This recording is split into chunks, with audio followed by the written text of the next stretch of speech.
Jehovah is as near this day as in the time of the ancients.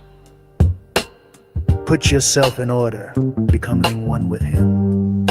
And no book is so easily read as his created universe. Inspiration comes less by books than by what Jehovah wrote. His worlds read him and his works. Frame your speech and your thoughts for him. He will answer you in your own behavior and in the happiness of your soul.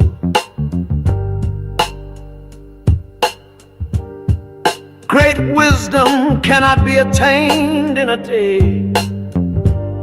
nor purity and strength to overcome temptation, till the growth is from the foundation. The fool will say, the sacred books are no more than man of his own knowledge could write.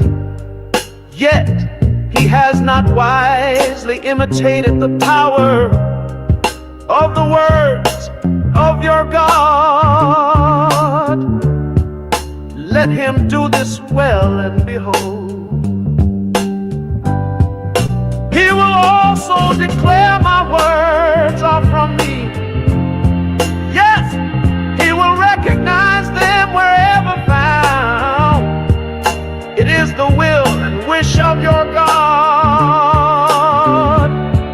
that all men become constitutionally capable of receiving and comprehending the highest life, and that they shall no longer depend upon any priest, church, oracle, holy book, or upon consulting the spirits, and that their behavior may make the earth a place of peace, with long life to all people, for the glory of Jehovah. To his Etherian gods and goddesses, Jehovah said, as you have founded arcs of light in my Etherian heavens to determine the travel of my corporeal worlds, so shall my God of the earth inspire mortals to build lighthouses for man's ships that travel on the oceans, and those who travel in the ships. And those on the land shall know when a ship nears the port, even as you see my traveling earth approaching the place of Cosmos. For this shall be an illustration to mortals, that I have appointed cycles of times and dawns of times, with gods and goddesses to superintend my creations in tenderness and love, lest by chance man becomes despondent, saying, alas, Jehovah did not provide in wisdom commensurate with the magnificence of his creations. Behold, the time draws near when the nations of the earth shall course around the whole earth in ships, crossing the seas and oceans to all the places I created.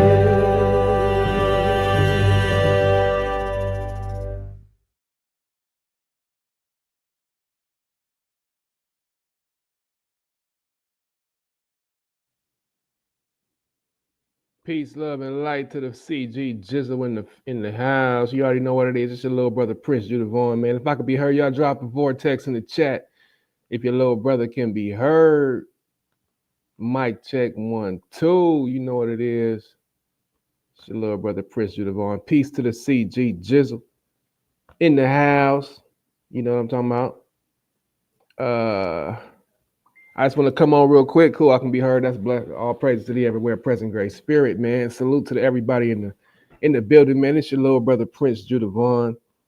I just wanted to come on real quick, you know what I'm saying, and have this little conversation dealing with something that I've been having conversations with folks about, you know, bringing some higher light to the understanding of how to identify a false god in these religions and spiritual texts. And I think it's really very simple. OWASP gives us a system in order that shows us the character of the creator versus the character of so-called or said gods and goddesses, lords or saviors, right? So I was gonna look, into a couple things today. You already know what it is. FGK all day, false god killers. Watch out. You know what I'm talking about. We ain't playing none when it comes to this light. We can identify a false god based on its characteristics, based on its attributes, and based on its actions. You know what I mean? In the spiritual text that we read in, it's not hard. But the problem I think overall has been the fact that God has not been differentiated between the character, between the creator, the all that was, is, and ever shall be. So um, we're gonna get into a little bit today of how to identify a false god. All right, and we're gonna talk about the character of the creator as well. Um, just a little bit. Let me get some little background music in the back real quick. You know what I'm saying? Peace, love, and light to the CGG. Creator gang, gang, man. All praises to the everywhere present, omniscient, omnipotent, great spirit, whose magnitude is incomprehensible, whose characteristics is love, life, liberty, happiness, and harmony to all in creation without the harm or sacrifice to any. That's very, very big. I'm going to say that again. The creator's character is love, liberty, life, happiness, and harmony to all in creation without harm or sacrifice to anything. You dig? So today we're talking about how to identify a false god. So let me go ahead and share my screen real quick.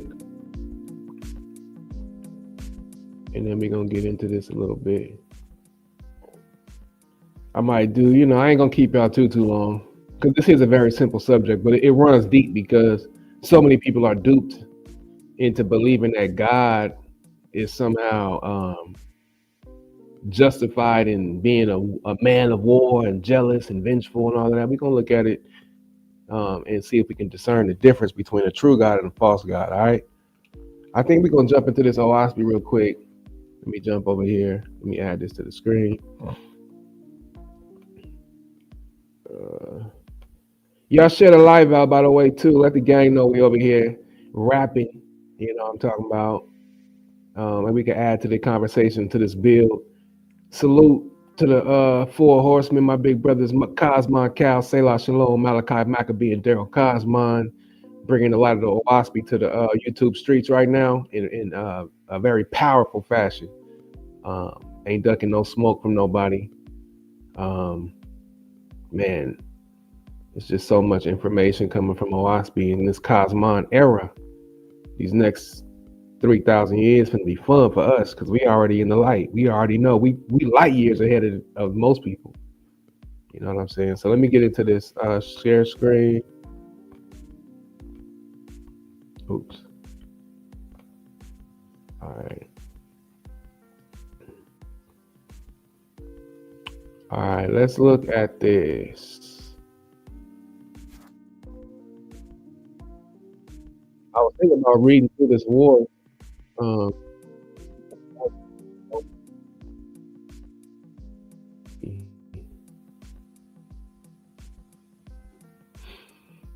Yeah, man. We back at it again. I'm trying to find, let's see, a horror. Oh, that's the Book of Divinity.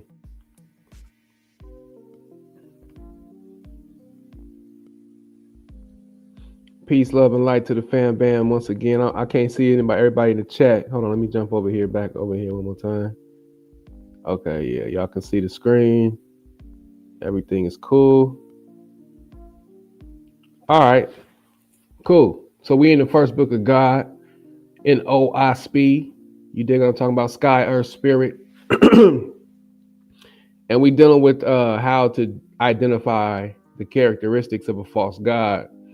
And I want to use this story in history of Abraham. We're gonna jump into this. Most of us in the creator gang are already familiar with this text concerning Abraham. So I'm not going to, you know what I'm saying, uh, I don't want to beat a dead horse to the creator game because we already know the story. But for everybody else who's new to the OISP or who's new to this light, Abraham was given an example of what a false god looks like. You see what I'm saying? And so we're gonna read this example of what Abraham went through in the first book of God and how he identified the false god based on the characteristics and what was being stated by this God that appeared to him. Abraham been lied on in a lot of different spiritual texts, and OISP clarifies a lot of that information. So if you concerning Abraham, we're gonna look at how he dealt with the appearance of a false deity. And I know this is something, like I said, the creator gang, we already used to this. We already know the story. This is something we've been over multiple times. But I'm gonna start here, and then we can head over to another place and deal with it as well. I wish I could share the link. Man, I gotta figure out how I can share my link so I can bring other people up. Let me see, hold on real quick. I think this is how I do it right here. I'm gonna drop this in the chat. Y'all see if this link work. I'm gonna drop this link in the chat. If anybody want to come up and holler with your bro, y'all more than welcome. I'm gonna see if this link works. I ain't never tried to drop the link before. I don't know if that's gonna work. But yeah. Let's get into this first book of God. First book of God, chapter 9. Oh wait. Yeah.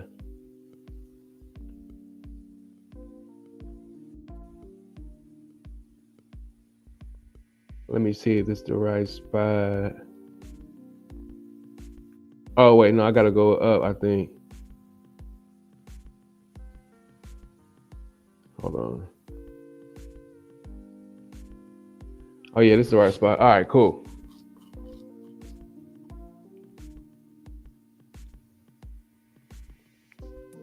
Y'all give me 1 second.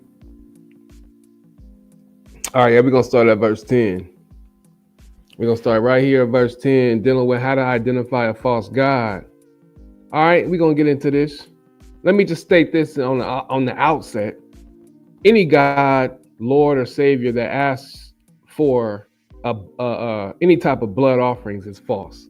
Let me just spill the tea right now and just state that any deity, God, Lord God, angel, that asks you or asks anybody who is for any type of sacrifice, right, that's a red flag right there.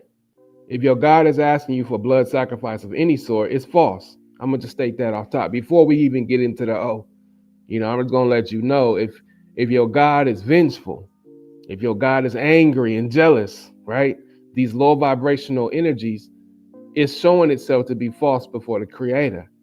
If your God is a man of war, MAN of war, that's a red flag. You dig what I'm talking about? Let's state this also. If your God has ever been seen, you dig, it's false. You know what I'm saying? Or I should say, it's not the Creator. All right, because the Creator is unseen. No man has ever seen the Father. No angel is so high up where he is sufficiently wise enough to even comprehend Jehovah in his entirety. You dig that? So if your God has ever been seen, right? We know that in the Bible, Abraham saw God, right? Moses saw God. He saw his hind parts in the King James Version text, as well as Jacob wrestled with God, right? Literally beat him up. So we got a bunch of different examples of people in the Bible who've actually put their eyes on who they call God. Yet the Creator himself, or itself, the source of all life, is ever present in all places right now, and yet is unseeable. The Creator is unseen. His magnitude is incomprehensible. So if your God has ever been pointed at, you dig what I'm talking about, it's not the Creator. But let's get over here to this OSP. We'll talk more about that in detail as I continue. But we're gonna rock over here in this OSP in the first book of God, chapter 9. We're gonna start at verse 10. I'm gonna work my way down. We're gonna read.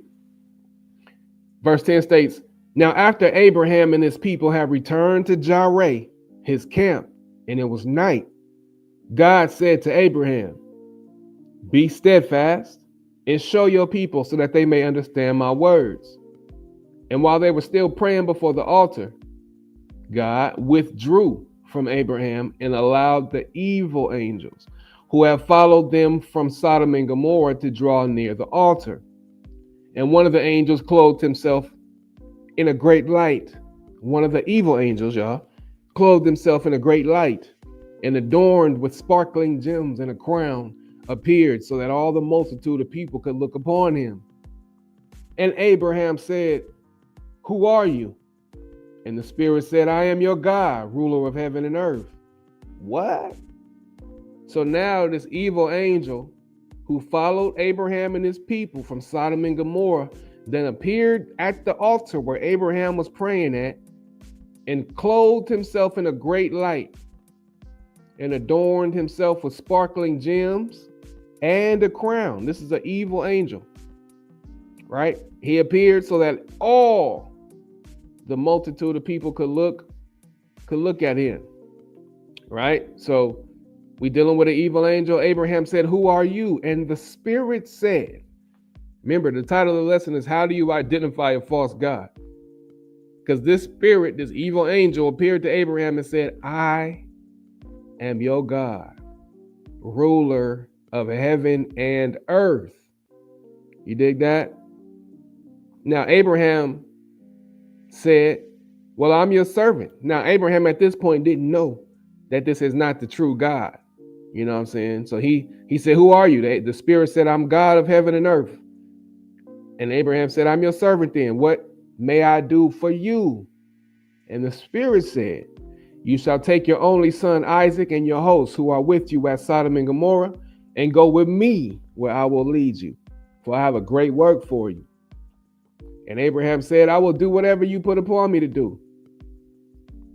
Right? So in the morning, Abraham and his son Isaac and the hosts who had been with Abraham to Sodom and Gomorrah assembled together. And Abraham spoke, saying, where to, O God? And the Spirit answered, saying, Spirit said, take sticks and a firebrand, a torch, and come to the summit of the hill over there, for you shall restore the rights of burnt offerings. And Abraham told the people what God had said. So they began, and Isaac carried the bundle of willows, such as basket makers use, saying, this will light the large pieces. But what will you burn for an offering, O father? Isaac asking Abraham, like, okay, I got the sticks. You know what I'm saying? We're going to burn, but what we going to use? What we going to burn? You know what I'm saying? For the offering. And Abraham said, God will provide. Right? So here at verse 16, they ascended to the place, and Abraham gathered the logs and heaped them up, and Isaac placed the willows. Then the Spirit spoke. All right, how do we identify as false God speaking? Right, based on what it's saying, right? So let's see what this evil angel said to Abraham, trying to pump fake to be a true God, right? Then the Spirit spoke, saying, what shall a man love above all things in the world? And Abraham said, God. Duh. And the Spirit said, for which reason you shall offer your only son Isaac as a burnt offering. Ooh-wee. And it shall be testimony before your people that you will obey God, even to the sacrifice of your own flesh and kin. Crazy work. Abraham been lied on. Abraham said at that point, so obviously this is an evil angel. And most people who've been reading the King James Version Bible their whole lives have never heard it from this perspective, because they believe that it was actually the Creator, the Father, who told Abraham to offer up his son as a human sacrifice, a burnt offering, right? But that's not the case at all. This is the OSP once again bringing light to the situation. How to identify a false god? It's very simple. Abraham says, "Show me that you are God, so I may not err, for I have been commanded not to kill." Right? So the way Abraham questioned the God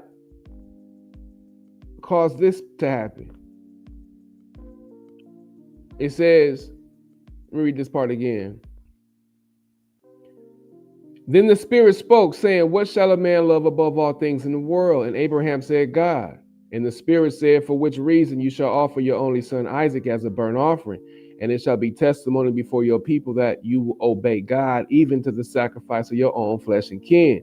And Abraham said, "Show me that you are God, so that I may not err, for I have been commanded not to kill." You see that? Abraham says, "Show me that you are God, so that I may not make a mistake." Yo, you asked me some crazy question. You just asked me to offer my son Isaac as a burnt offering. You want me to sacrifice unalive my own son to prove my fidelity to you, God, right? But I've been commanded not to kill. Verse 19 says, "And the Spirit departed away from Abraham, perceiving that he knew the higher law." What higher law? The law of the Creator that said, "Thou shalt not kill nothing." So the way you identify a false God, right? One of the ways you can identify a false God is if it asks you to unalive something. Let me pause for a second. Yeah, man. If any deity or spirit or angel comes to you and asks you to unalive anything, I don't care if you hear it deep down in your shanana and some tell you to go to war or spill innocent blood for no reason whatsoever, or because of some type of sin that you done committed, that spirit, that angel is false before the Creator. You dig what I'm saying? So we got ways, practical ways to identify a false God. One way to identify a false God before the Creator is if it ever asks you for sacrifices. If it asks you for any type of prayer or worship in itself, because see, God is a title given to an angel who was once immortal, just like you and I.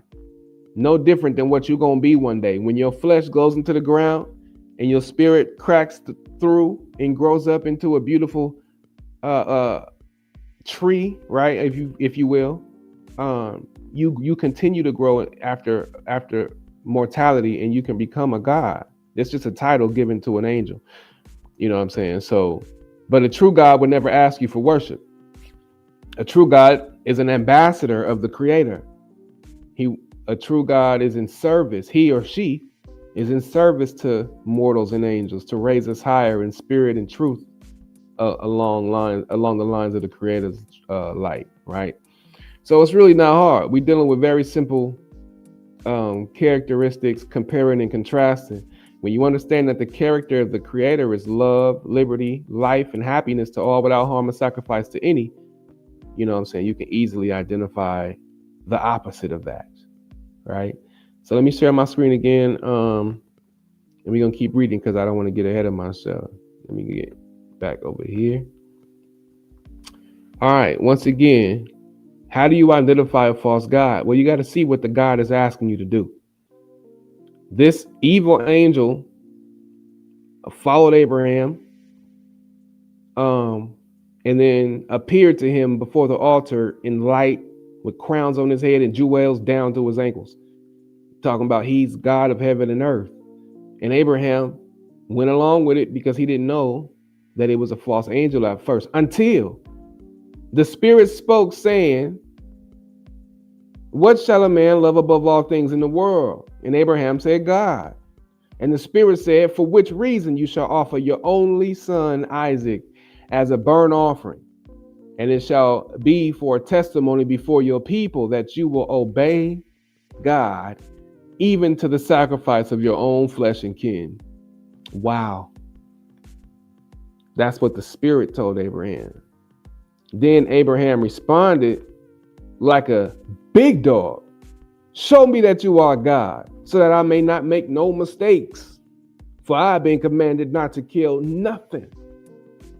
I don't, especially my own son. So Abraham was never going to unalive Isaac. That was never in Abraham's mind to do, was never in his heart. Abraham has been lied on in the King James Version Bible. And so has the Creator, because that obviously here in the Oahspe, it shows you a deeper picture that spirit that asked Abraham to do such a diabolical deed was actually an evil spirit, an evil angel pretending to be God. Abraham recognized him as a false god as soon as he asked him to offer up his son, his only son, as a burnt offering. Abraham said, show me that you're God, so I don't make no mistake. I don't want to error, for I have been commanded not to kill. And the spirit then departed away from Abraham, perceiving that he knew the higher law. The spirit, the false god, after he was checked by Abraham, knew it wasn't no way he was going to get Abraham to do what he was trying to get him to do, because Abraham knew the Creator's voice. He knew the higher law, right? And Isaac, it says, was grieved at his heart, for he desired to witness what a sacrifice was. Isaac never even seen a sacrifice. He had no idea. And the people seeing a ram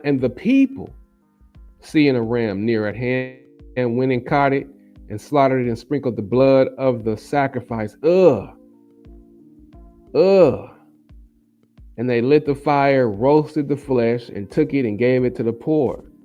And Abraham called the place Jehovah Jireh.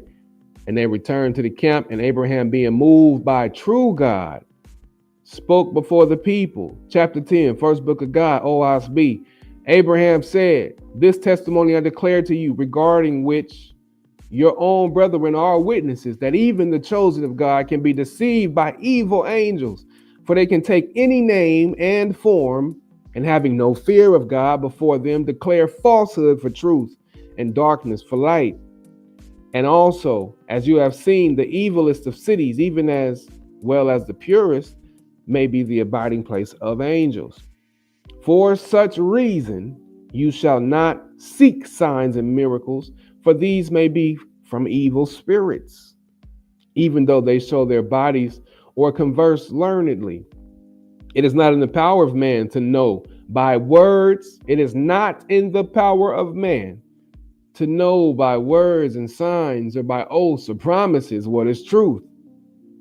But the Father has created one thing besides, which is his own light, right? For which reason be believing toward men and angels.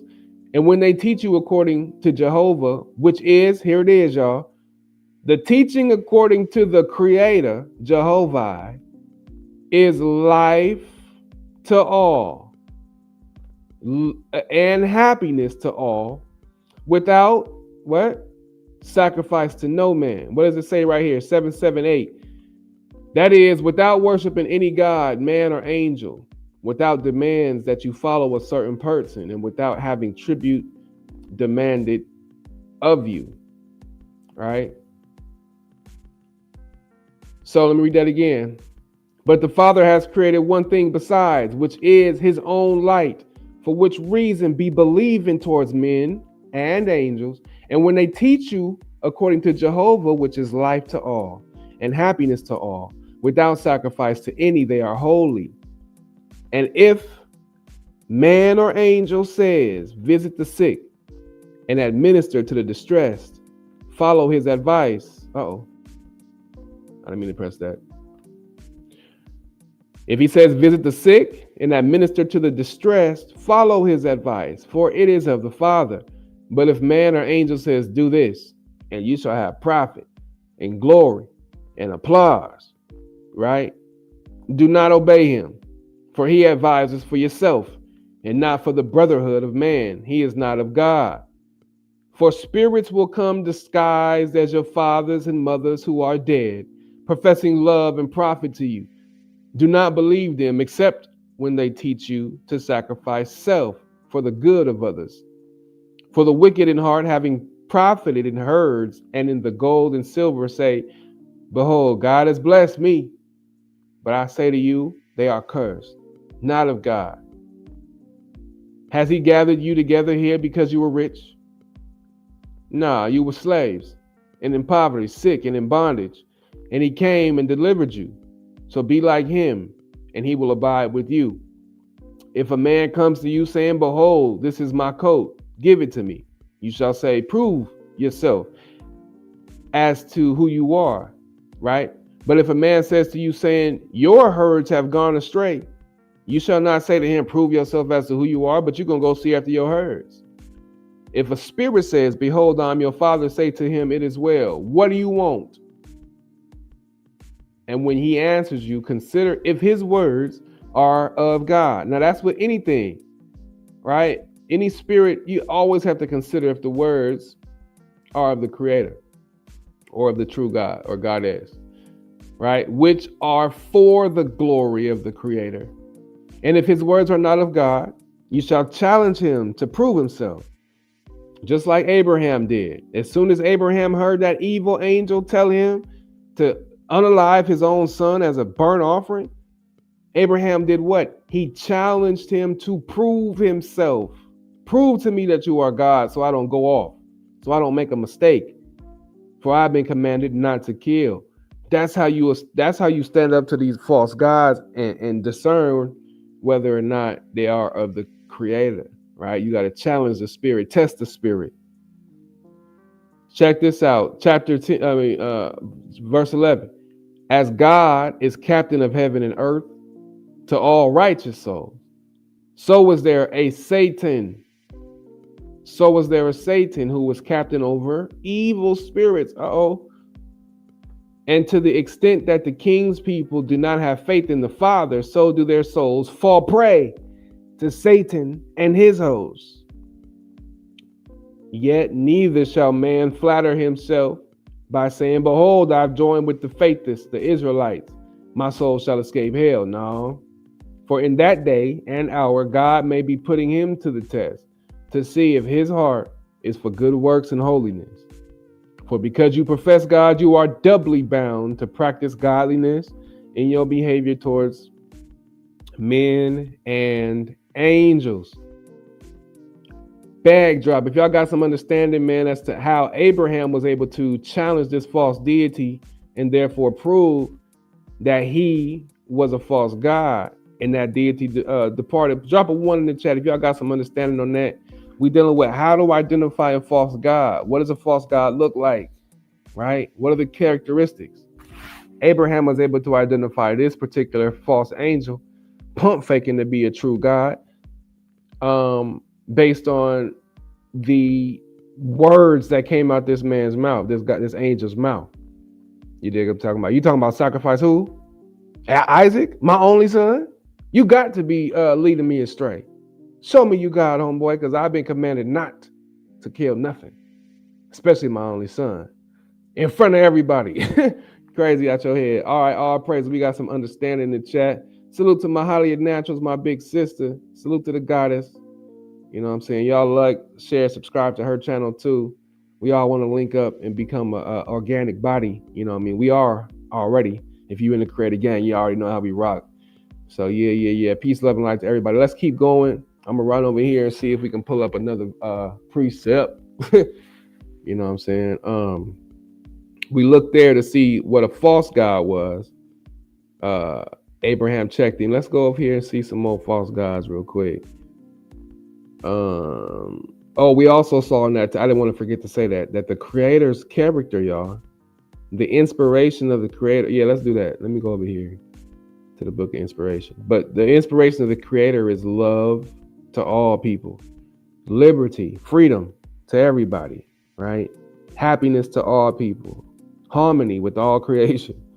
That's the inspiration of the Great Spirit. It's never going to be to harm nobody. So when you analyzing and you're reading and deconstructing your spiritual texts, whether it be Bible, Quran, I don't care what book it is. When you go to the God of the book and you look at that deity's characteristics, the traits, the attributes, if he's vengeful, if he's angry, if he's a man of war, if he inspires slavery, If he has an eternal damnation for your ass, he falls before the creator of all. You know what I'm saying? I'm going to tell you like this, man. OWASP breaks this down so easily to be able to discern between true and false gods, the creator, to be able to attain to hear the creator's voice directly to your soul. So you know if something come across your mind or across your heart, if that is in fact the creator's voice, or if it's being inspired by a false god or a false angel, or just your lower self. You dig what I'm saying? So let me get over here to the book of inspiration. Hold on. Let me get over here to this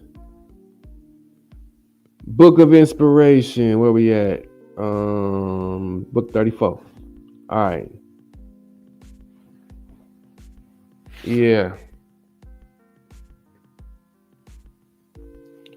All right.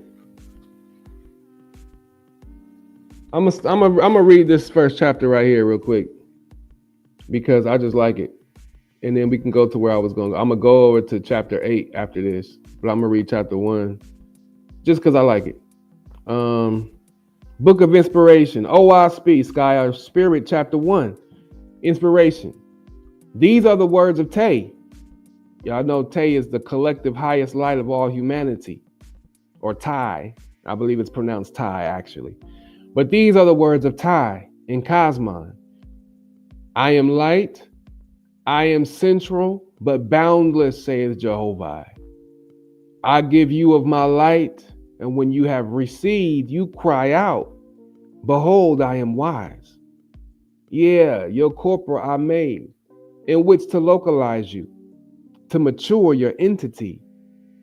Without me, you would not have come into life. You are like the end of a ray of light from my person. Ooh. And you are focalized in your corporeal body.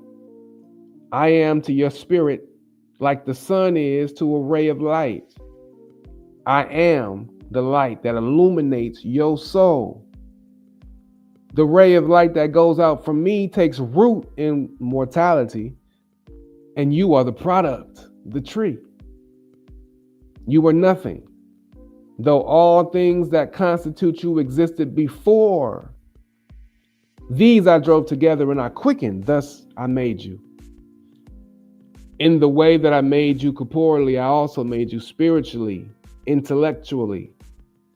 As I made your corporeal body out of corpor, so out of my light, which is my very self, I built you up in spirit with consciousness that you are.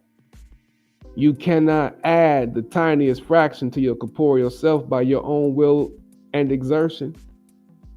It is by and through me that the process of absorption by the blood adds to you. Woo!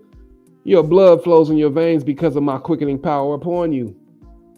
When I withdraw my hand, you die. Life and death are of me. All your corporeal part is, therefore, of me and through me. Woo! Jaja cold, boy. So also is your spirit of me. And as you cannot add a fraction to your corporeal self, neither can you add a fraction to your spiritual self. Your spirit grows out of myself. God. Nor can you of your own self manufacture, acquire, or take to yourself one new thought, idea, or invention.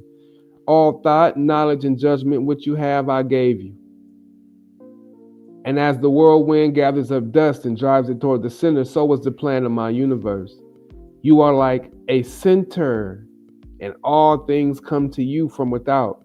Your knowledge as well as your corporeality came to you from outside, from that which was external to yourself. All right. So analyzing what's external to ourselves, we got to be able to discern between these gods. So I'm going to jump down to chapter 8. I like that chapter 1 because Jehovah just basically told you, man, I'm everything to you. Everything that you are is a part of my person. You are as a ray of light from myself. Man, that's cold right there. You know what I'm saying? I love that. All right, Book of Inspiration, chapter 8. Yeah. We discerning on we talking about how to identify a false god. What are the inspirations that are coming from false deities, their characteristics, right? And then what's the inspirations coming from the creator, the great spirit, the all in all. All right, let's look at it. Chapter 8, Book of Inspiration, states that all inspiration goes forth directly from me, said Jehovah, right, to all the living. Yet I also created man susceptible to indirect inspiration from all my creations. Whatever he receives from me direct is in harmony with me. Just like the lily and the rose I created perfect in their order. The female bird I inspired to build her nest in season, perfect in her order. And it is so with all my created beings except for y'all. Except for us, except for man. All the rest did not err in the order that I made them, and they all fulfill the glory for which I made them. But because I made man with the capacity to receive inspiration from all things, he manifests both good and evil. According to his birth and surroundings, so is man good or bad. Nevertheless, I created man with the capacity to comprehend this also.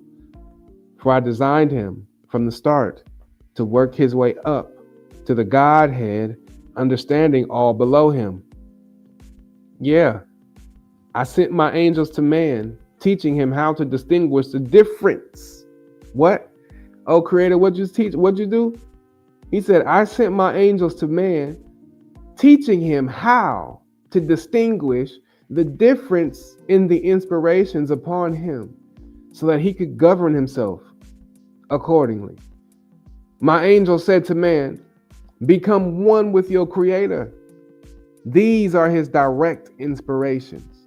All right, so now we got a framework, a system in order that we can apply when we're discerning the spirits, the inspirations, the thoughts of our hearts, anything that comes upon us externally, because we are the center.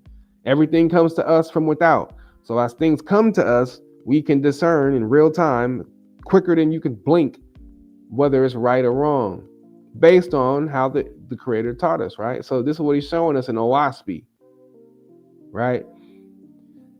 And the angel said to man, become one with your Creator. These are his direct inspirations. This is how you know like the Creator is talking directly to your soul. When you're inspired to love your Creator above all else, you love Jehovah above everything else. You know that it ain't but by his presence that you are living and experiencing and breathing this life out every day. You know that to your core. It ain't something you just believe blindly, but you know because you can see the Creator in all things, so you therefore love him above all else. That inspiration coming directly from Jaja, from the source of all life, right? And your neighbor as yourself, right? When you can love Creator above all else and your neighbor as yourself, those inspirations come directly from the Creator. To be a delightful person and not to give pain. To be delightful, to give delights only and never pain. That inspiration is coming from the Creator. So the opposite of that, right? We're going to get there, but just for the sake of conversation, a person who's not delightful and who's always bringing pain to situations, that's the opposite of the Creator's light. That's the opposite of Creator's inspiration, right? So the Creator's direct inspiration is to give delights only. Always being delightful, man, as much as possible without stopping. Never to give pain, right? So to me, I think that that's very beautiful, man. That's adorable. Literally. It's simple. Be delightful. Don't hurt nobody. Don't kill nothing. When you're inspired not to kill, that's the Creator. Not to do violently against the creatures of his creation. That's the Creator inspiring you not to. You can discern that within your mind, within your own heart, and be a judge of yourself. You can be considerate, to be considerate of the liberty, the freedom of all the living. So Creator ain't about no slavery. If your God is dealing with slavery and taking away liberty of others, it's a false God.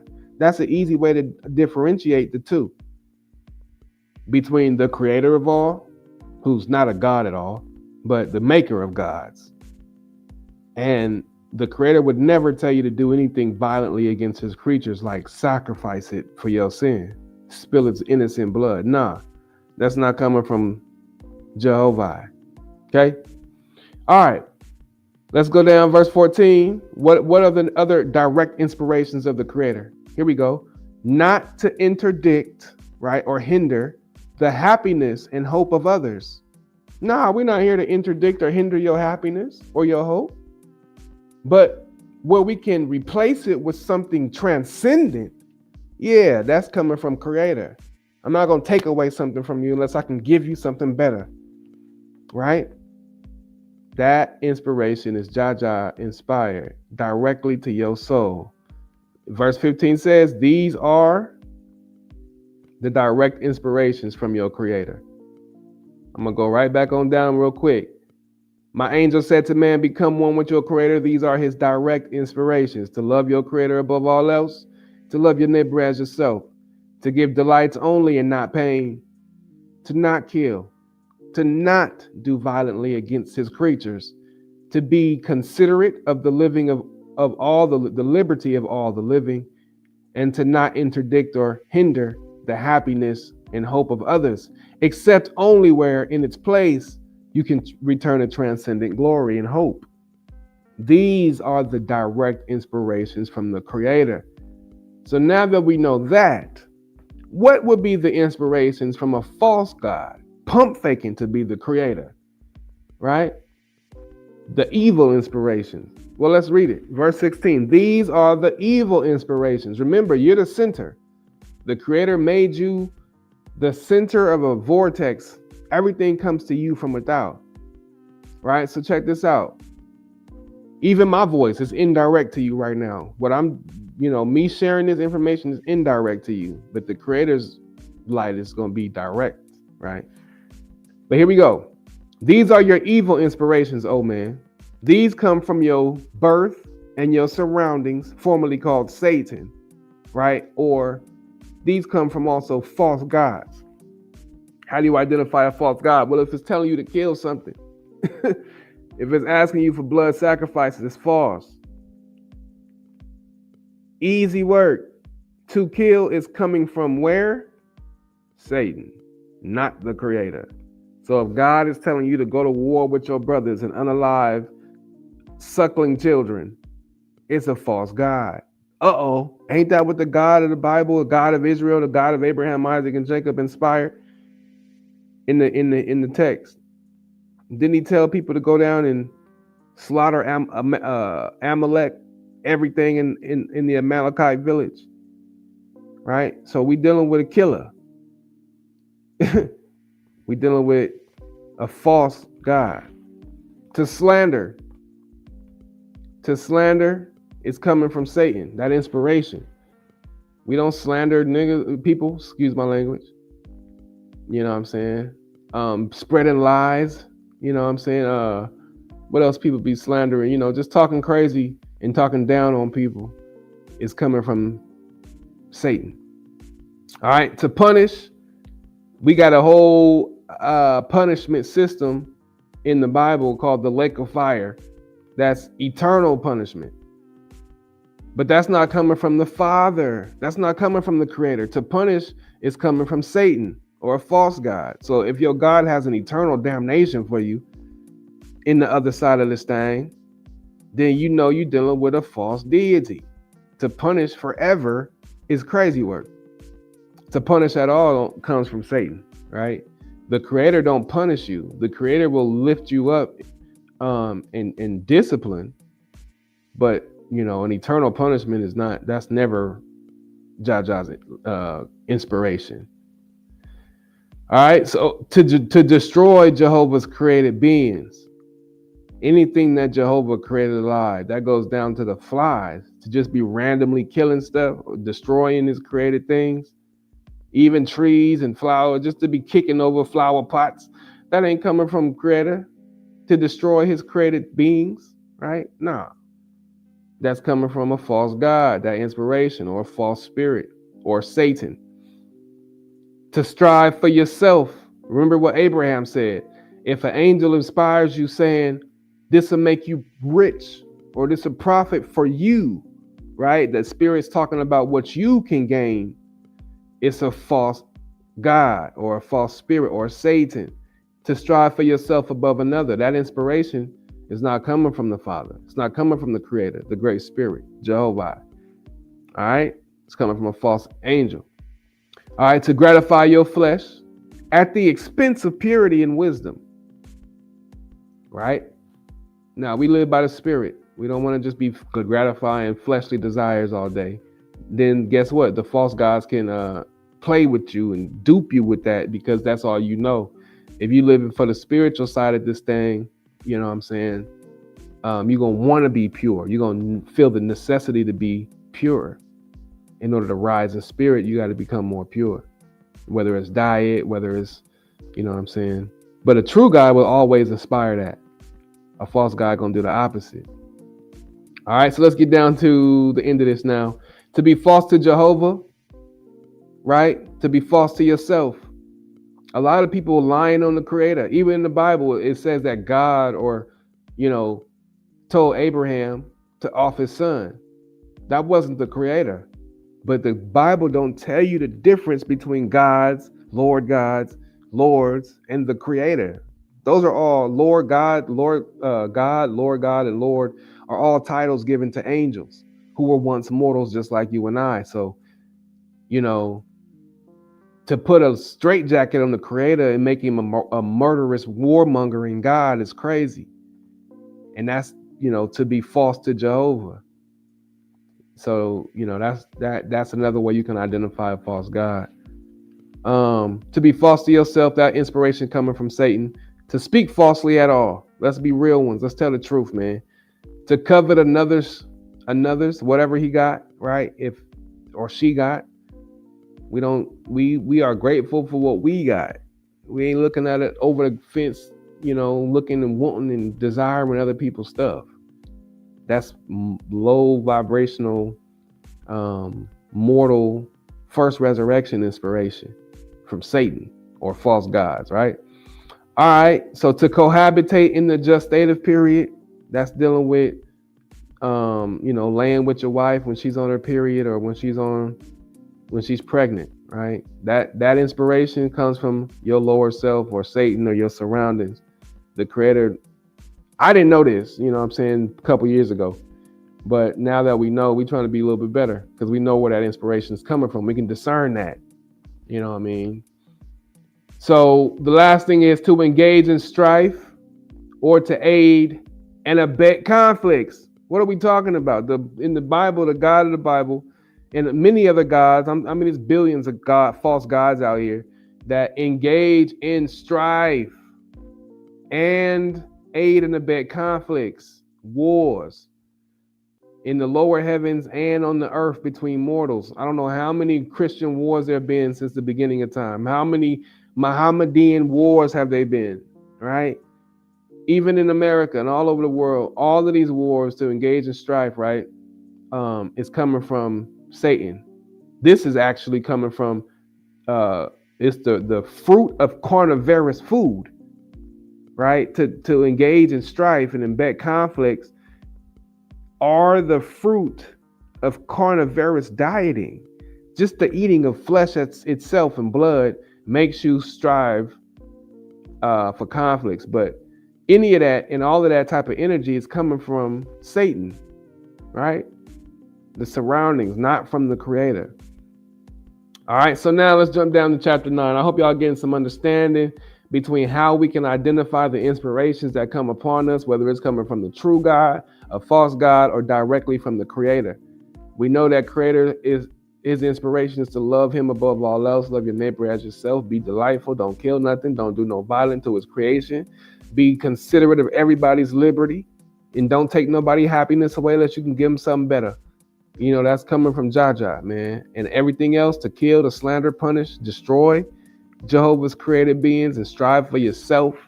You know what I'm saying? Gratifying flesh above purity, lying to Creator, lying on Creator, making up lies about this and that about the Creator.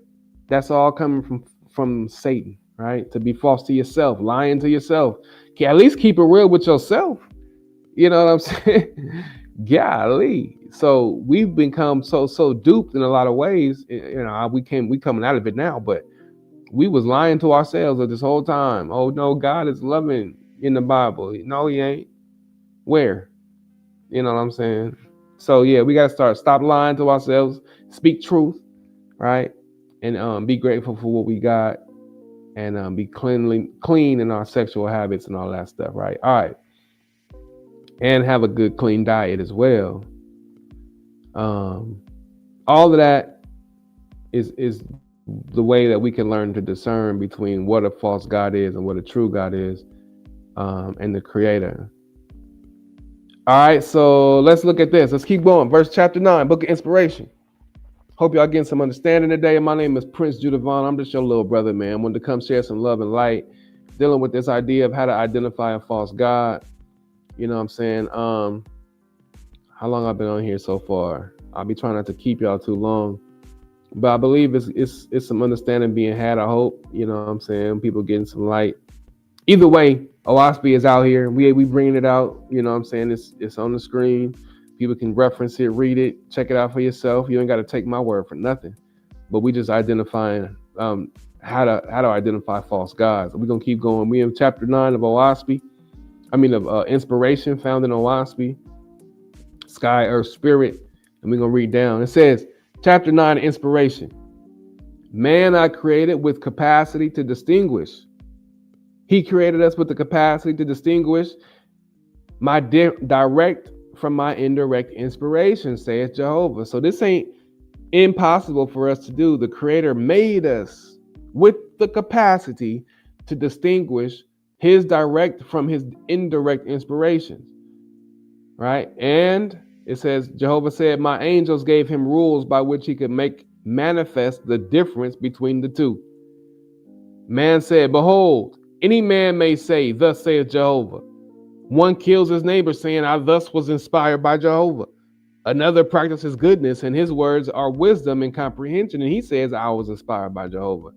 I say to you, O man, in this I also gave you liberty. Therefore judge for yourself as to which came from me and which came from his surroundings, of Satan. And you shall be your own judge in all things. He said, you choose who you think it is that inspired these individual men. Behold, I sent my God to judge you, but you shall judge the judgments of your God. Woo! And afterward you shall judge yourself in the same way. I created you a perpetual judge, not only to judge yourself and all the world besides, but you shall judge me, your Creator. Dang, son. See that? Creator said, you make the decision. He said, one man said, I killed my neighbor because Jehovah told me to do it. Really? And the other one, who was good and whose words of wisdom and comprehension, say he was inspired by the Creator.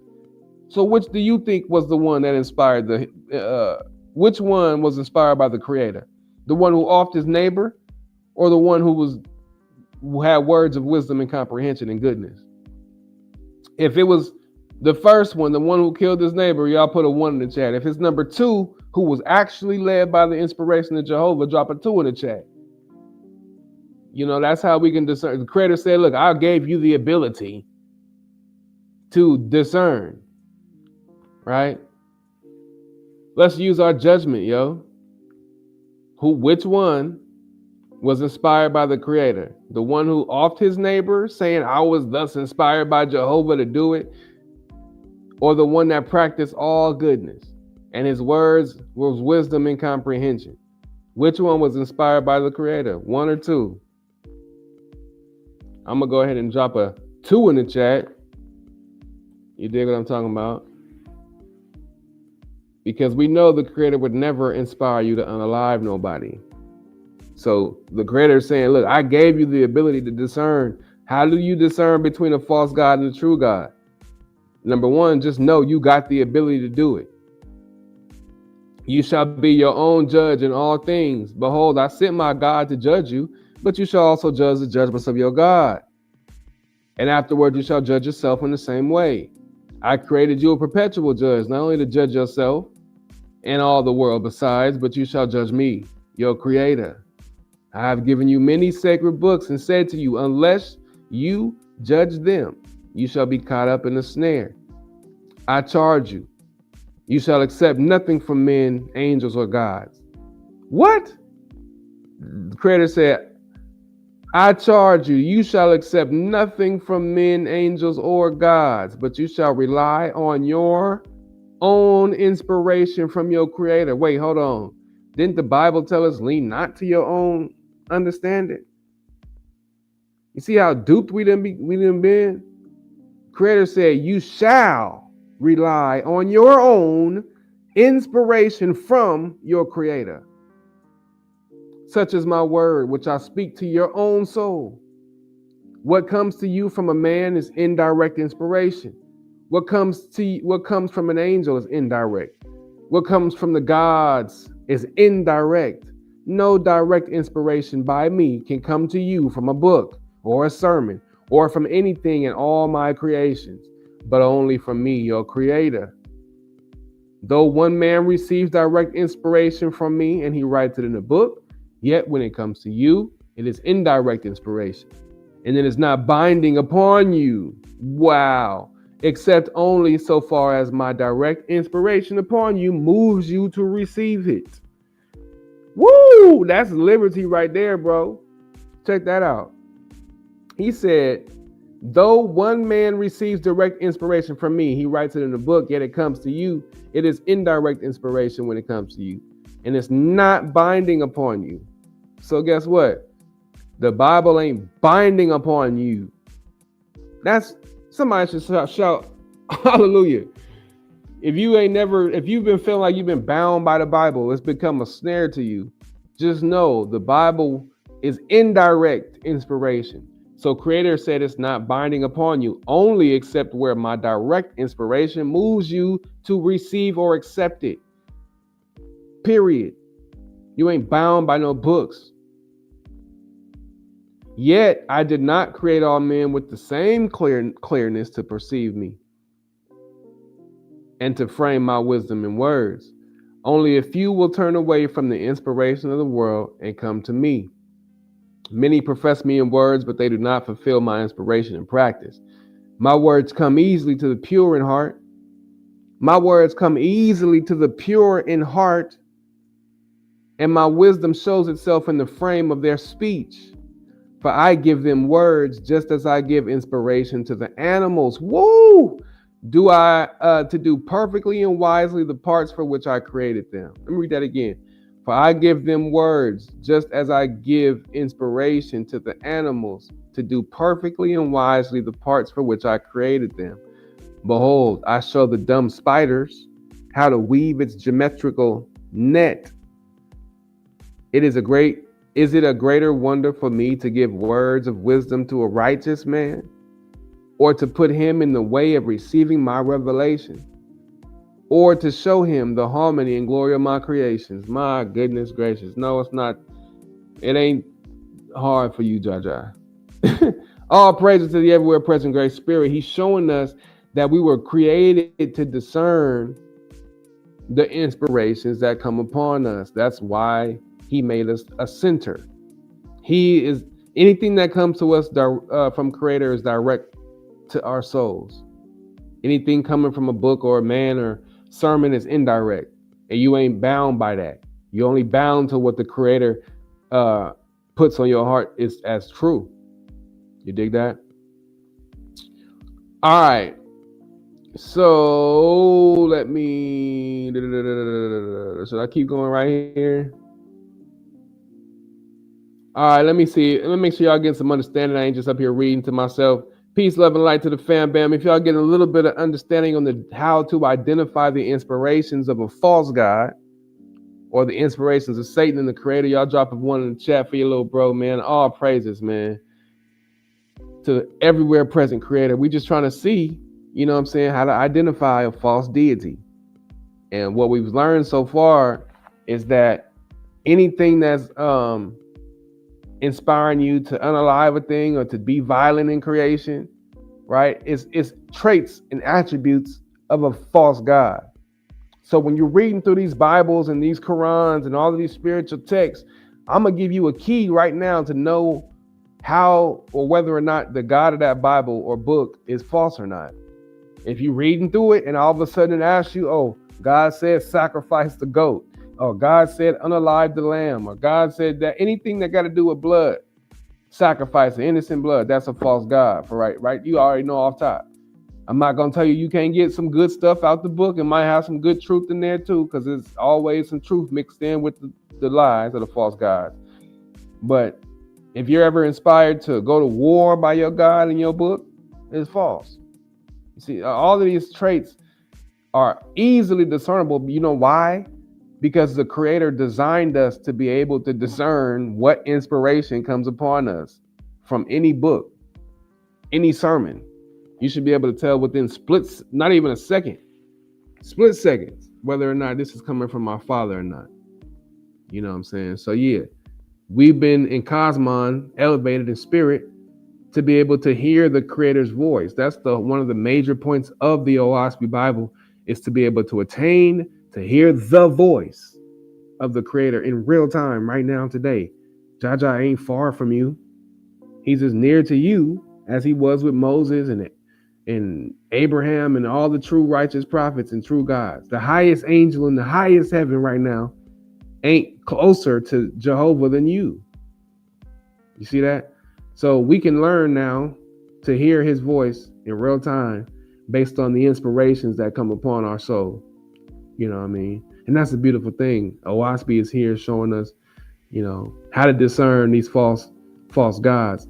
Now, we're going to deal with a false god real quick before I get up out of here. I've been here for an hour.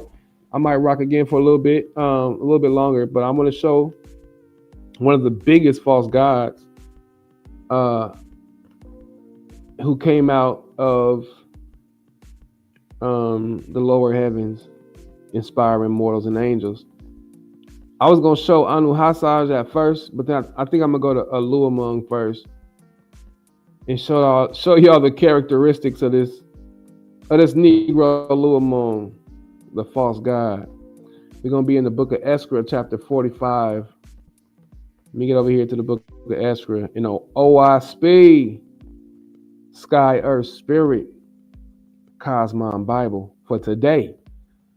You dig?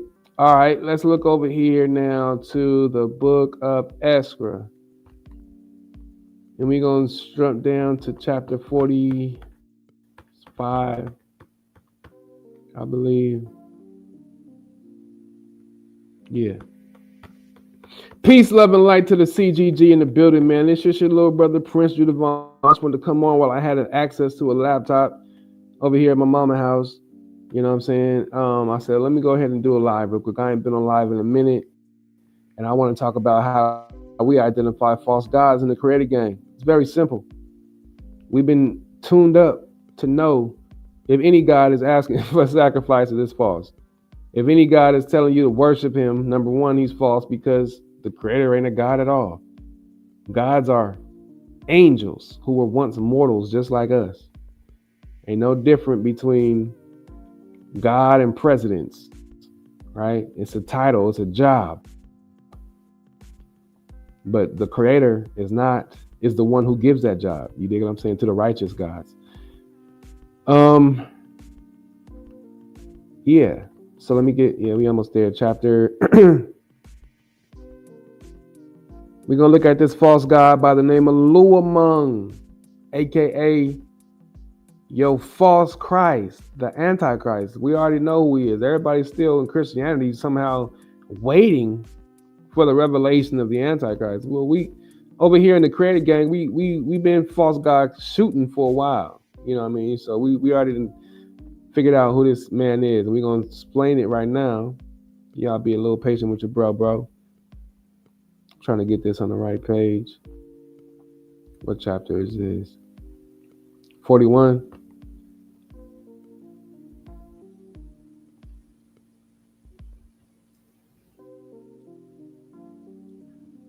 All right.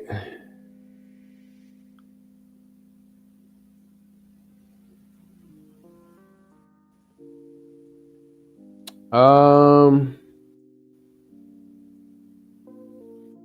yeah, I'm gonna start right here. I didn't want to read, but yeah, I might jump. Yeah, I'm gonna start right here at verse 41. Actually, nah. Let me go down. I don't want to get too convoluted with it, so I'm gonna drop down to.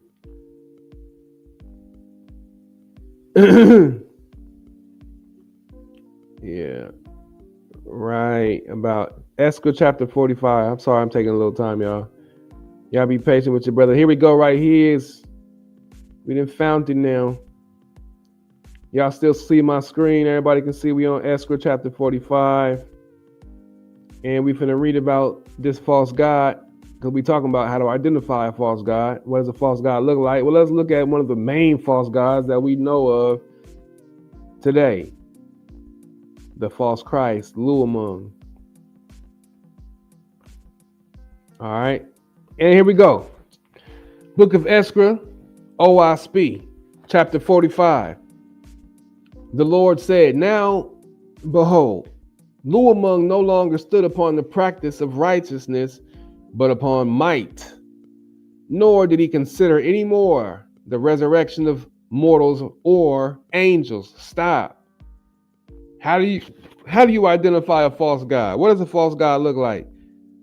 Number one, it's a god that doesn't consider anymore the resurrection of mortals or angels. And they've left the path of righteousness to walk in might. Right? Let's look at it. Now the Lord said, now behold, Luamung no longer stood upon the practice of righteousness, but upon might. Nor did he consider any more the resurrection of mortals or angels. The craft and wisdom of Baal baffled Luamung. And y'all know Baal is a false prophet. I mean, a false angel, a false god. This is one of the triunes. You know, I'm talking about the Trinity gods. Is Baal, Ashtaroth, and I believe it was Luamung. Yeah, we're gonna talk about it right now. Let's keep reading. All right. The craft and wisdom of Baal baffled Luamung in both his heavenly battles and his battles for mortals. Behold, the whole of the centuries of Egypt, Farsi, Heliste, and Europe were in war, and the heavens of these countries were also in war, with hundreds of hells within them. Luamung fought no longer for the Trinity, nor for the Holy Ghost, but to save his heavenly kingdom, his false heavenly kingdom, right? Lest he be captured and cast into hell. And Baal was even more desperately situated against Luamung. In the meantime, the two other triunes began to war against each other in their heavenly kingdoms, contending for the boundaries and subjects. Thoth sent the following message to Luamung. Greetings to you, Most High Triune, in the name of the Holy Ghost. Where I am embarrassed, I pray, give me leniency. My suit is not without due deliberation and prayers to the Holy Ghost. Long I have fought your battles, and I have gained great power and authority in many kingdoms, and in heaven and on earth. But behold, I labor against gods who have the advantage of me. The Chinese rebel gods and the Venju rebel gods that fled from the triune kingdoms in the east have taken upon themselves names popular to mortals. Witness these names: Nestor, alias Puith; Neptune, alias Poseidon; Oleus, alias Pindre; Priam, alias Hogarth; Phoebus, alias One Whack Axe, alias Apollo. Now, mind you, y'all, all of these guys are false. Over in the China areas, they were able to take on popular names that were worshipful amongst mortals, right, in the spiritual realm, and get them to worship them. Where are we at?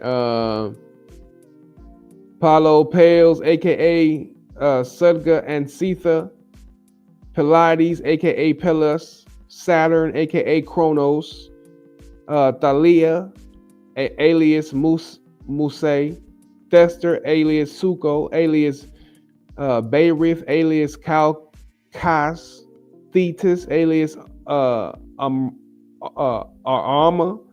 alias me, right? We don't got to go through all these names. I ain't gonna read them all.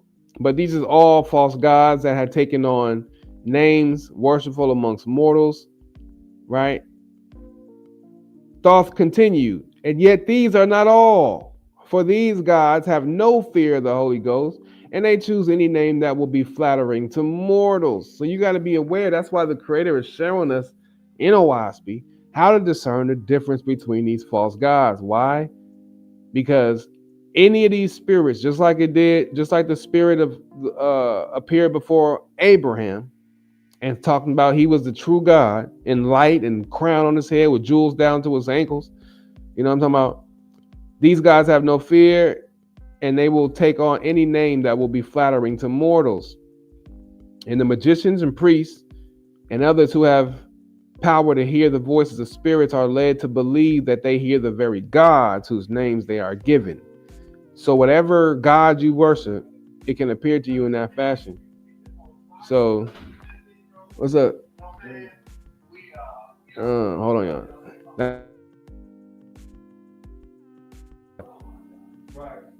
Yeah. So we back at it, y'all. So yeah. So we able to understand and discern now these attributes and characteristics. Now many of these spirits just take on any name that's worshipful amongst mortals, and they get them to worship them in that name, right? These are all false gods. All right. So where was I at? Let me read this last verse again. Those continued, and yet these are not all, for these gods have no fear of the Holy Ghost, and they choose any name that will be flattering to mortals and magicians, priests, and others who have power to hear the voices of spirits and are led to believe that they are hearing the very gods whose names they are given. This then is my misfortune. Oh, this is Thoth talking, right? Gabriel. Most people don't know Gabriel was an assistant to the Antichrist. All right. Luamung. This then is my misfortune, O most holy God of the triune. I am commanded to give only one name, even the Holy Ghost or the Father, to mortals. But whether my angel hosts speak to the oracles or to the persons capable of hearing spirits, and they say to them, fight for the Holy Ghost or fight for the creative element, mortals do not heed us, or they inadvertently mock us, saying, who do we care for a God that is only a ghost or a shadow or creative element?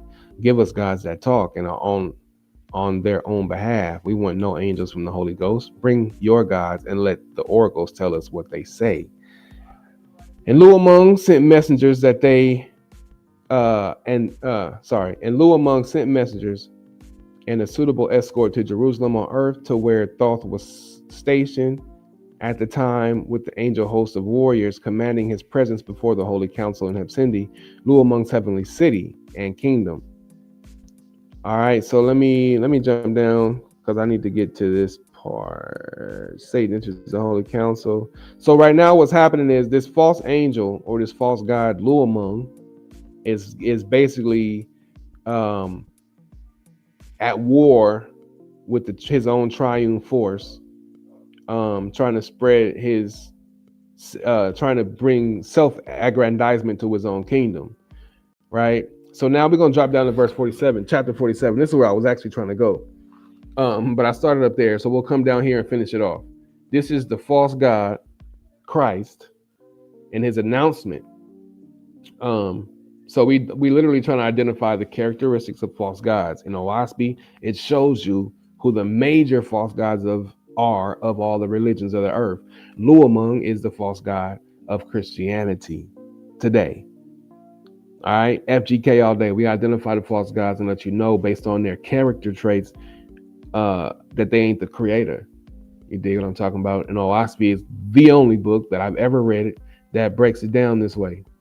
All right, so we have here the book of Esther, chapter 47. Luamung falsely announces himself as the Christ.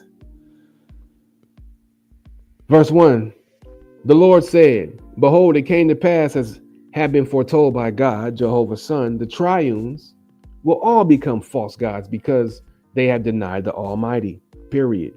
That's what the true God said.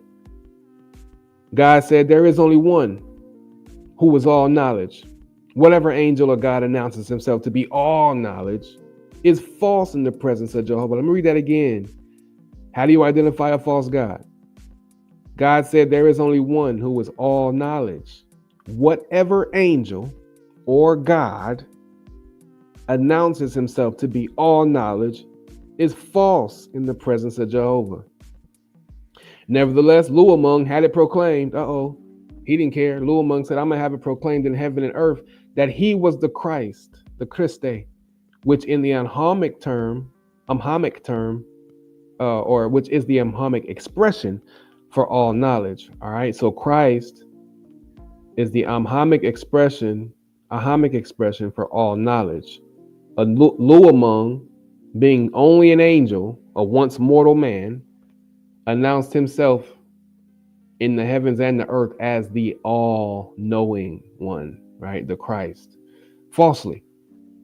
The Lord said, now therefore Luamung was from this time forward a false god in heaven and on earth. And Luamung commanded Thoth, his warrior angel, in command of his earthly dominions, to raise up tribes of warriors amongst mortals. And by inspiration of Thoth, these warriors were induced to call themselves Christians. Uh-oh.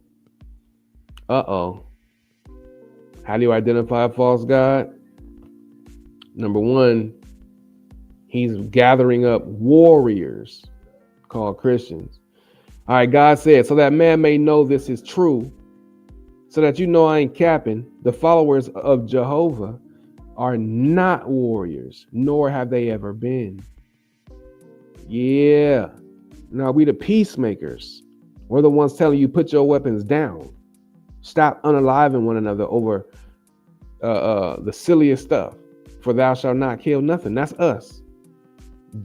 Jehovah, let me read that again. God said, so that man may know this is true. Behold, the followers of Jehovah are not warriors, nor have they ever been. Jehovah said, this mark I put upon man from the time of Cain to the present day, that whoever raises his hand against his brother raises his hand against me also.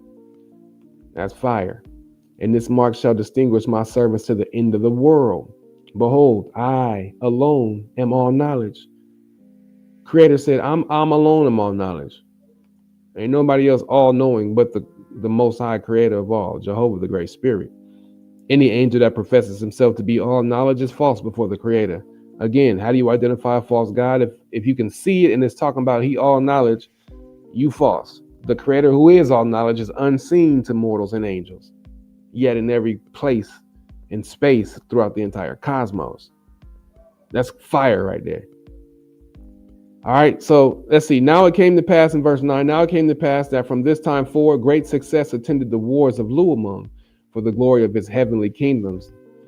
And for the space of 300 years, Luamung gradually gained number all and his allies, both on earth and in heaven. And Luamung captured and cast out of his dominion more than 700 false gods and false lords. And he broke up 680 oracle houses and temples used for consulting the spirits who called themselves gods, whose only service was to advise on what? War, conquest, and destruction. So that even in Luamung's falsity to himself, he rendered a great service to Jehovah, against whom he was doing battle.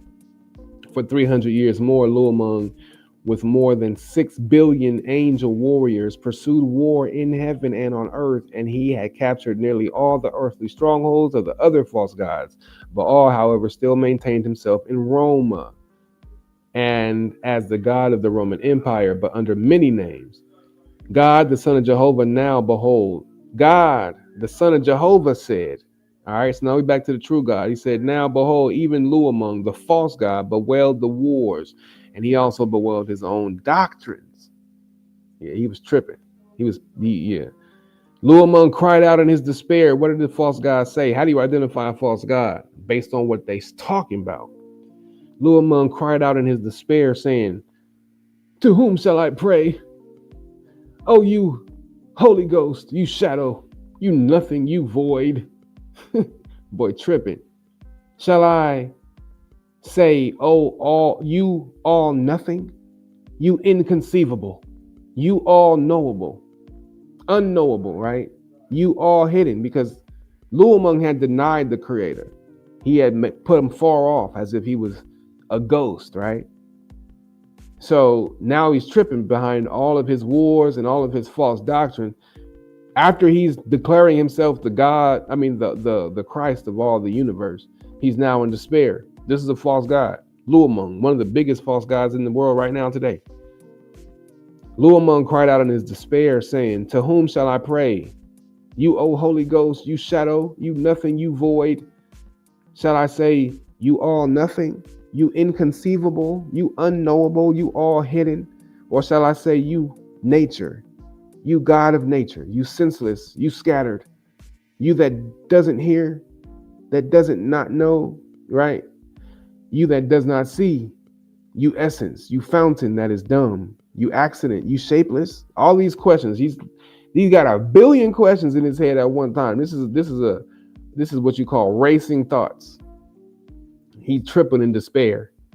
You imperson, you shortness and all, that charms us to come here to find you, or go to there to find you, and find in truth that we do not find you, but only come to understand that you are the waste and desolate of all that is. Dang. And as for the Father, which we three built up, is he not dead? A divided kingdom with three estrayed sons, and every one to for himself. O Brahma, you had a peaceful division, and you Buddha, a place of great profit. But I, your equal, with an unprofitable division of these western heavens, mine are warriors in heaven and on earth, yours are peaceful and profit.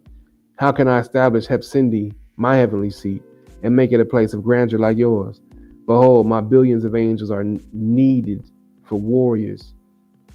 How do I have time to embellish my throne and my heavenly city? No wonder you two point the finger at mockery at me for the poverty of my heavenly kingdom. Have I not been fighting battles with Satan all these hundreds of years? Did I not find heaven, even from the start, a place of war? You see that? Again, we're dealing with war. We learned already that the Creator said that the mark of Cain, the mark of the beast, is war. So if your God is a man of war, dealing with war, it's a false God. How do you identify it? Luamung said it himself. Have I not been fighting battles with Satan all these years? He talking about Satan, right? Did I not find heaven even from the start a place of war? Question. That's where you went wrong, brother.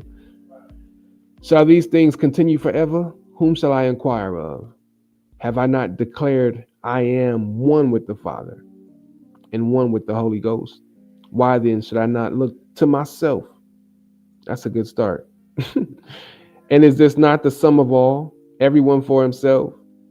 Was myself not a self from the start, and to continue with self for itself forever?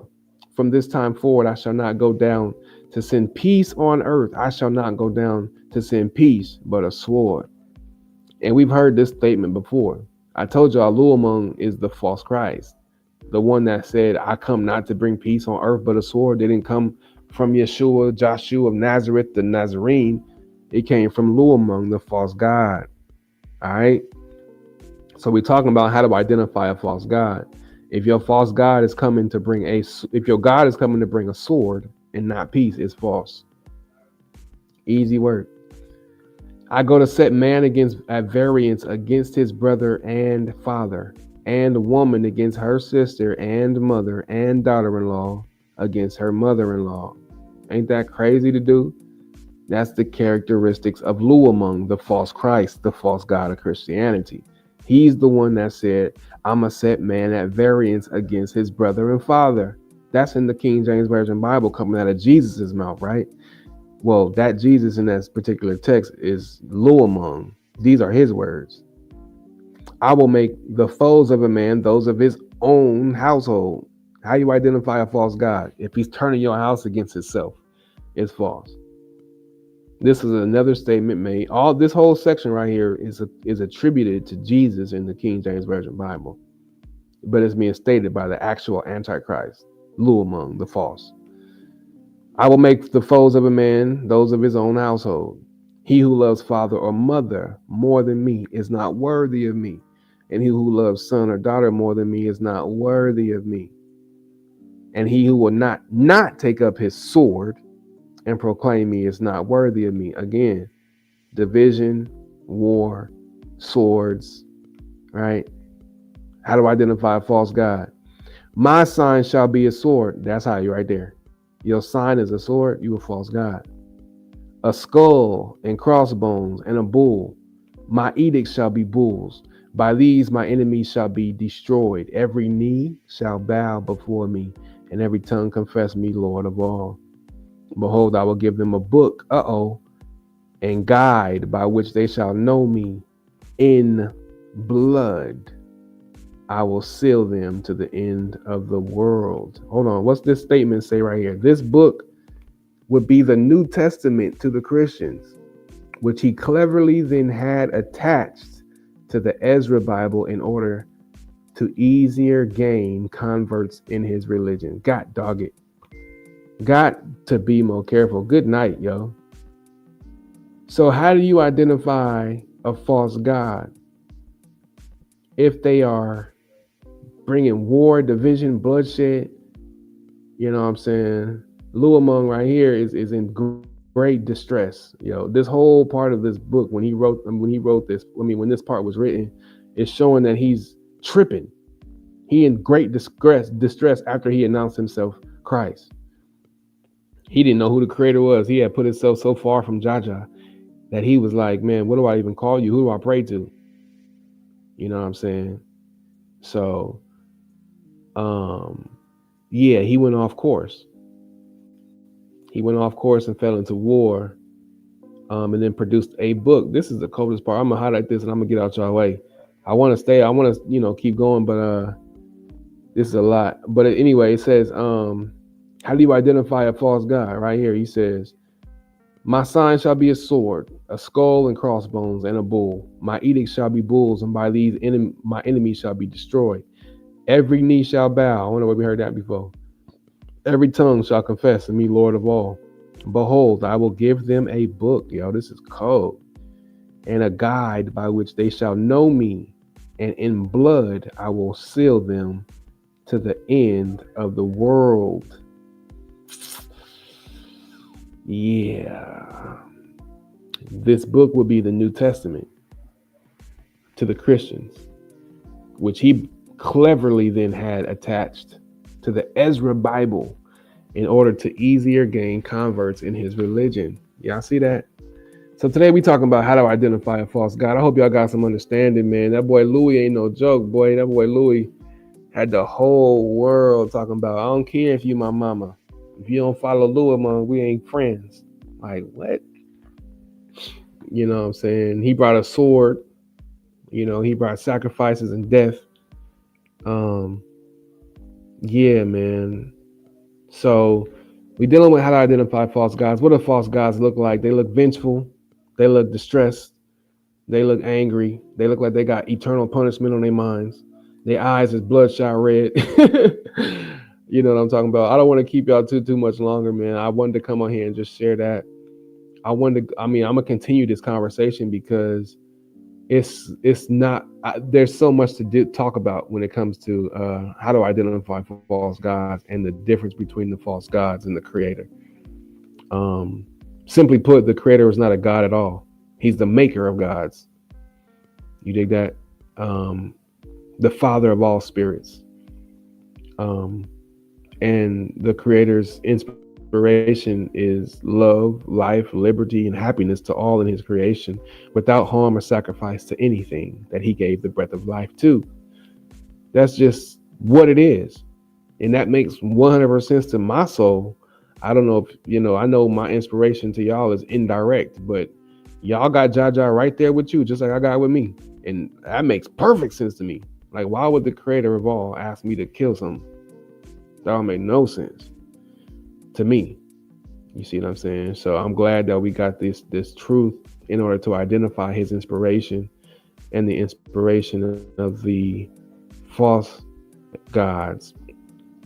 I'm going to share this book and then I'm going to get out y'all way real quick because a lot of people that I know. They don't even know this book exists. This is the book of the wars against Jehovah. This book is actually mentioned in the King James Version Bible, but it's nowhere found in there. Talks about it though. All right, so the book of the wars against Jehovah. I just want to introduce this book because this is the book that exposes all the false gods from Jump Street. When you read through this book, you'll get it at the end of it all of what's really going on all over the heavens, the lower heavens of the earth with the false gods. All right. So we'll probably jump into this. I might just start reading this whole book, y'all. I swear to God. I mean, all praise to the creator, but I might just read through this whole book on live. But like I said, I just had time today. I had time today, cuz, to go live because I was at my mom's house and she got the laptop. But I want to just go through this whole book for real. All right, so this is, if y'all ain't never heard of it before, it's found in OWASP, the Book of the Wars Against Jehovah, or God's Labors in Atmospheria, containing an account of the establishing on earth the names Lord God, Deus, right, which is among the Greeks, the name of the false god was pronounced Theos, or Deus, and Zeus, right? Also Dias and deity, Tien, Suga, Osiris, Baal, and Astaroth. So this is covering a period. This book of the wars against Jehovah is covering a period of 2,400 years. That is from the time of Abraham, Brahma, Po, and Iawata, to the time of Moses, China, and Capilia. This book of God pertains to both the earth and the lower heavens, right? It ain't no wars against Jehovah in the higher heavens. That only happens in the lower heavens. And it contains an exposition of the labors of the above false gods, right? So we talk about how to identify a false god. So we might as well read through the book of the wars of Jehovah and deal with the major false gods and their fall and environment in hell. All except Baal and Astaroth, right? Note that these were not all wars by Jehovah, not wars with Jehovah's participation, but wars waged against Jehovah by those who sought to destroy worship of him on earth and in the Hadan heavens. Right. So yeah. We're gonna get into this.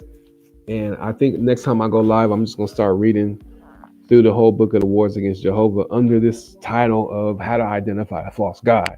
I might do a series on that, what I'm saying, how to identify false gods, and read through the book of the wars against Jehovah. So yeah, y'all. Thanks for coming through. Thanks for sharing the live out, coming to kick it with your little brother, man. I definitely appreciate everybody.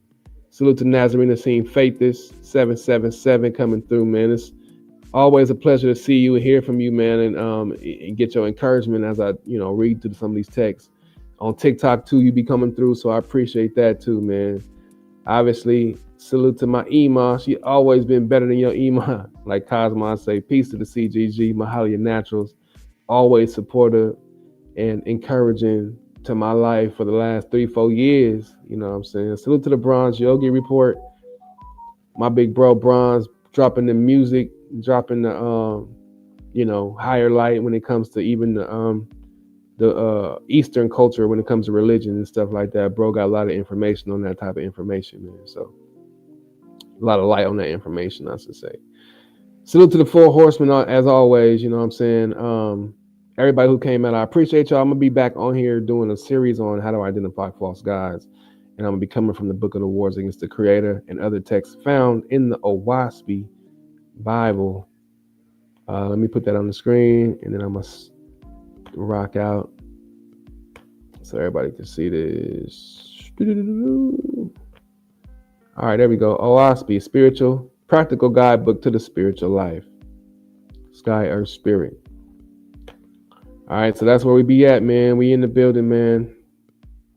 Yeah, Nazarene said the Kai in the row. Yeah, the Kai in the row is that cross that Luamong declared that he was going to go to war in or with. The Kai in the row. That's the Christ. That P and the X.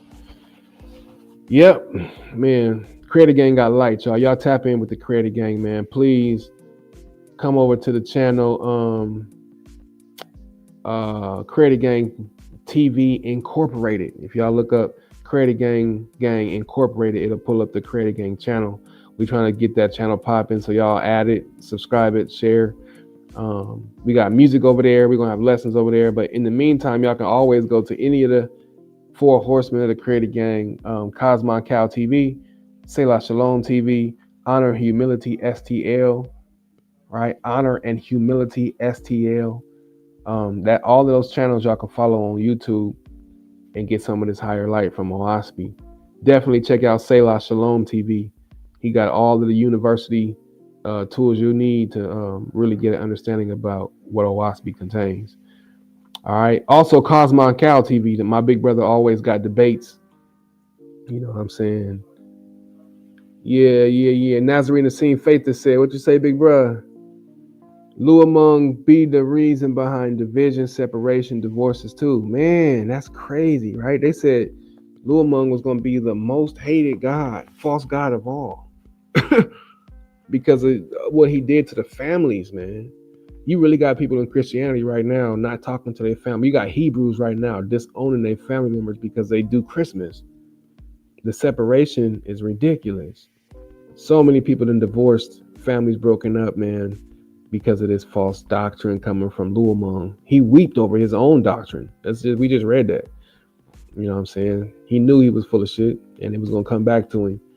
But and that's the thing about the Oaspi. It teaches you how to identify false gods, what they look like, and the character of the creator, so you ain't getting tricked out here. Number one, you can never see the creator with your two eyes like you see a mortal man. No, you will never, ever, ever see the creator like you see somebody sitting on a throne. You know what I'm talking about? The creator is unseen. His magnitude is incomprehensible. It is no way to draw a picture or an image of the creator, of nothing in the heavens above, the earth beneath, or the waters beneath the earth. He is invisible. You know what I'm talking about? But gods, lords, saviors, goddesses, lordesses, Ashars, Asaphs, they all were once mortals like us. They have form and figure. And if you see one and he tell you he the creator, he lying off top. You should be able to identify him as a false god straight up. Because I can see you, homie. The creator is unseen. Easy work. And then if you were saying you were true, if you saying you were God, not the creator, but what are you trying to tell me? Because if you start telling me something crazy, I can use my own judgment, judge you as God, judge the creator even. The creator made it so much easier for us coming from Oaspi to understand his ever-present voice, you know, directly to our souls. So that's the thing. We can identify a false God off top based on if you asking me for prayer, if I can see you, if you asking me for sacrifice, if you tell me you warful and vengeful and jealous, nigga, no. We're not playing none of that. We false God killers, FGK all day over here. We know what it is. And we ain't falling for the cat. You dig what I'm saying? God of the Bible didn't even tell you how he created the heavens and the earth. Over here, Jehovah and Oaspi tell you straight up. I gave you a sign, oh man, as to how I created my worlds, the vortex. I spoke it out and I spun it out. You know what I'm talking about? So yeah. We got a whole book of cosmogony of the system and order, universe, planets, all over here in this Oaspi Bible, man. Y'all get you one, check it out. Again, it's a primary for the spiritual and practical enlightenment and development of individuals, groups, and humanity for their glory and happiness, for the glory of the whole. In the words of who? Jehovah and his angel ambassadors. All right, the Cosmon Bible. Yeah, man, we in this thing and we try to bring light to everybody who want to know, you know what I'm saying, this higher light. All right, I'm gonna get out y'all way, man. I ain't gonna keep y'all too much longer. Hold on real quick. Let's get us some vibe out music real quick. Hold on. Oops.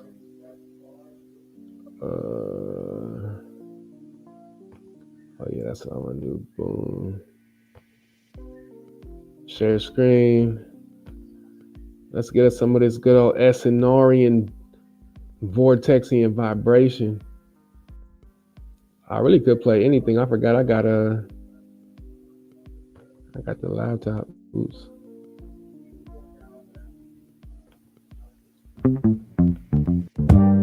Yeah. Jehovah is as near this day as in the time of the ancients. Put yourself in order, becoming one with him. And no book is so easily read as his created universe. Inspiration comes less by books than by what Jehovah wrote. His worlds read him and his works. Frame your speech and your thoughts for Yeah, him. we're gonna get it right. He will answer you in your own behavior Just like and in the happiness of your soul. Great wisdom cannot be attained in a day, nor purity and strength to overcome temptation, till the growth is from the foundation. The fool will say, the sacred books are no more than man of his own knowledge could write. Yet he has not wisely imitated the power of the words of your God. Let him do this well, and behold, he will also declare my words are from me. Yes, he will recognize them wherever found. It is the will and wish of your God that all men become constitutionally capable of receiving and comprehending the highest life, and that they shall no longer depend upon any priest, church, oracle, holy book, or upon consulting the spirits, and that their behavior may make the earth a place of peace, with long life to all people, for the glory of Jehovah.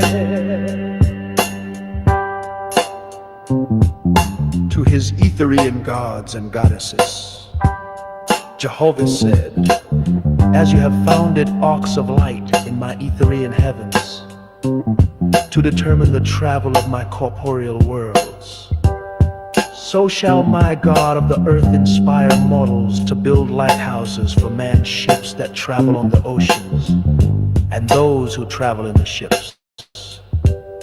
And those on the land shall know when a ship nears the port, even as you see my traveling earth approaching the place of Cosmin. For this shall be an illustration to mortals, that I have appointed cycles of times and dawns of times, with gods and goddesses to superintend my creations in tenderness and love, lest by chance man becomes despondent, saying, alas, Jehovah did not provide in wisdom commensurate with the magnificence of his creations. Behold, the time draws near when the nations of the earth shall course around the whole earth in ships, crossing the seas and oceans to all the places I created.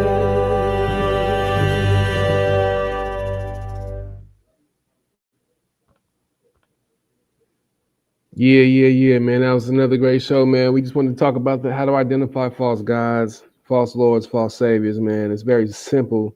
It ain't complicated none. OSP breaks it down very simply. Right?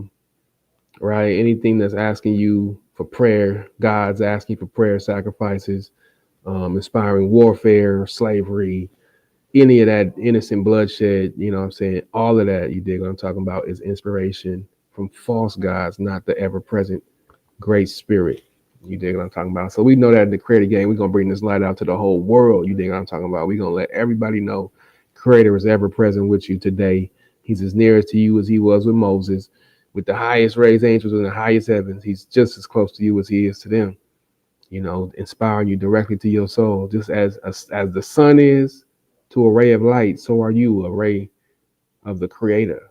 You dig what I'm talking about? So y'all stay up out there, stay encouraged. Don't get, even though a lot of our family and friends are still caught up in this, religious God worship, trust and believe creator is undefeatable. He is not going to be mocked. God's lords and saviors are as nothing in the creator's hands. You dig what I'm talking about? He trims them up and prunes them up. And everybody's gonna go through that. You know what I'm saying? All of God's fail at times. But the creator never fails. So y'all keep y'all heads to the sky, just know it ain't a barren waste up there. We got system and order in place to receive us as we continue to rise in spirit with the creator doing good works unto others. So y'all rock out in love, light, balance, and cosmon, man. We're gonna be good. You know what I'm saying? Keep doing good for other people, man. And we're gonna be all right. I'm your little brother, man. Thanks for coming through. Thanks for chilling out. I'm gonna let y'all do your thing. I'm gonna rock out. Peace. Be easy. Shalom.